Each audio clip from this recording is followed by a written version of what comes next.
Welcome. I am David Ezekiel, interim pastor for the Congregational Church of Batavia. The focus today is on our biblical kinswoman, Ruth. This book of the Bible that bears her name is one of only two books of the Bible to be named after women. The other is Esther. Even though it's small, this remarkable book contains many principles with profound impact to our lives today. You ought to read it. It's a short read and will only take you about 15 minutes. It tells of a woman by the name of Naomi, who with her husband and two sons packed up and moved from Judah to Moab due to a terrible famine. They settled there and the two boys eventually married wives while living in Moab. Tragically, Naomi lost her husband and two sons. Broken and empty, Naomi moves back to Bethlehem in Judah. Her daughter-in-law, Ruth, came with her. Now keep in mind that Ruth was a Moabite woman and she was now moving to Judah as an immigrant, a foreigner. This was a big deal in that culture, but she was committed to Naomi and imagined a larger purpose. She happened to meet a man named Boaz, who exercises his privilege and status in society to assist the marginalized. And so Ruth and Boaz subsequently marry. She has a son, and together they take care of Naomi. Now, the book of Ruth was set in a male-dominated culture. Honestly, it wouldn't be an exaggeration to say that the ancient Near Eastern world could be downright misogynistic. Sons were blessings. Daughters were burdens. Women were often put down, held back, abused, and oppressed. Ruth was in a very difficult situation. Desperate single women in such a time had few options when it came to work. In those dark ages, they weren't educated, didn't engage in commerce, and were often relegated to servitude or prostitution. In the ancient Near East, a woman's value was completely determined by how many sons she produced for the family. But Naomi's sons had both died, and now Naomi and Ruth are sisters in sorrow. Together they share the worst title a woman could have in the ancient Near East. They were both childless widows, without husbands or children, in a culture where they are completely at the mercy of men. They have no voice. They have very few rights, and every bit of status and security they have is gone. But against that ugly backdrop that devalued and degraded women, God rested the hope of the whole world on these two women, Naomi and Ruth. God called two incredibly vulnerable women from the margins of their culture right into the center stage of God's providence. Before the story ends, we see that it is through these two resilient widows that God raised up King David to lead his people. And through Ruth, she is part of that great lineage that brought Jesus into the world. The book of Ruth is God's way of telling us we had better not look down on or mistreat any or shunt to the side God's children.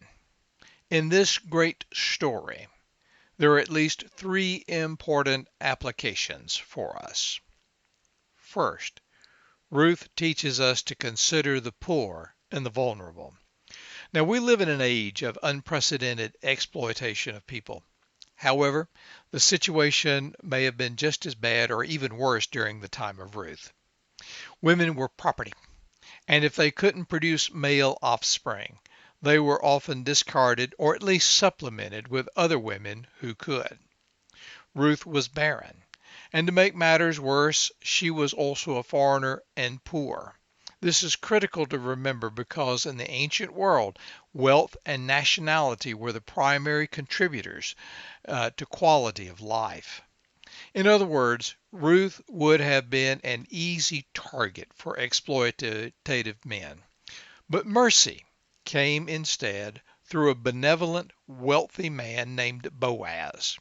He generously exercises his status and privilege to give her ample opportunity to get what she needs, guarantees her protection, and ensures that her needs are met the same way that the needs of his own workers were met.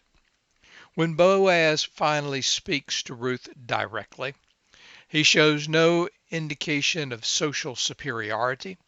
He's very kind and respectful, calling her daughter and acknowledging her distress.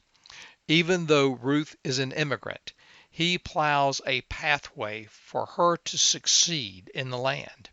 This manifestation of God's love and compassion is a model for us. Boaz didn't help everyone, and he didn't divide up his wealth to make things fair. Instead, he treated everyone with fairness and respect, bestowing a special measure of grace on one who needed it most. Boaz exercised his position of privilege to be the protector of the vulnerable. When these two childless widows came to Bethlehem, they would have been the most vulnerable people in town, childless widows. And Ruth was an immigrant on top of being a widow and barren. And as far as they know, they will live out the rest of their days as childless widows, two living symbols of failure in that culture, getting side-eyed from all of their neighbors because they're a drain on local resources, just barely surviving day to day. Now, as far as Naomi and Ruth are concerned, when they return to Israel, their lives are over. They're done. But you and I need to learn from the circumstances of Ruth because it shows us how to protect the weak and the vulnerable, all who bear the image of God. God worked through the actions of a righteous man to accomplish God's plans for a faithful widow. And the book of Ruth shows how divine providence and human ingenuity often work together in redemptive history. The book of Ruth reminds the church of the opportunity to alter the life of people at risk of exploitation.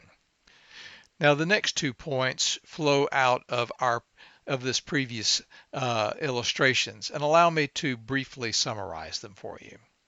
My second point of the message today is that God is concerned about all people, regardless of race, nationality, or status. Ruth was not Hebrew. She came from the hated tribe of the Moabites, and even though many discriminated against her, God loved her just the same. In fact, Ruth does not even know this God of the Bible, but she learned who this God is from being associated with her adopted family.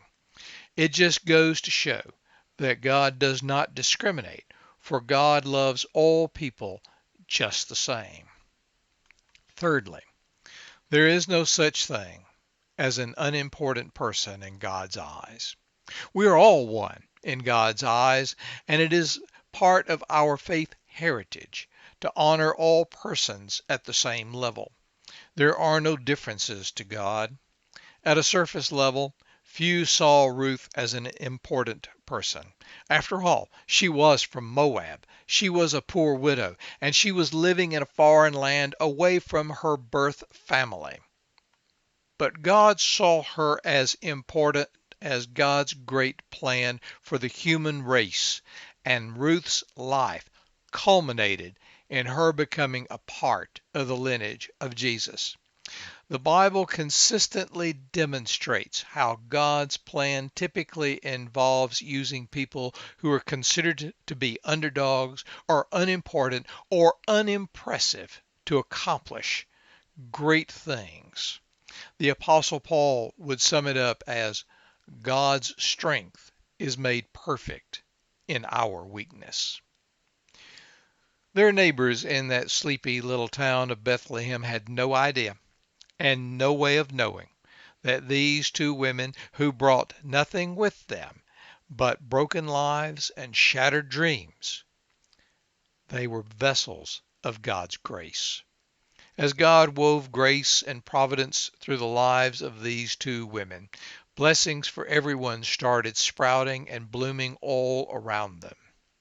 God has big plans to rescue, redeem, and restore the world. And this immigrant woman, a poverty-stricken foreigner, a marginalized nobody, is absolutely essential to God's plans.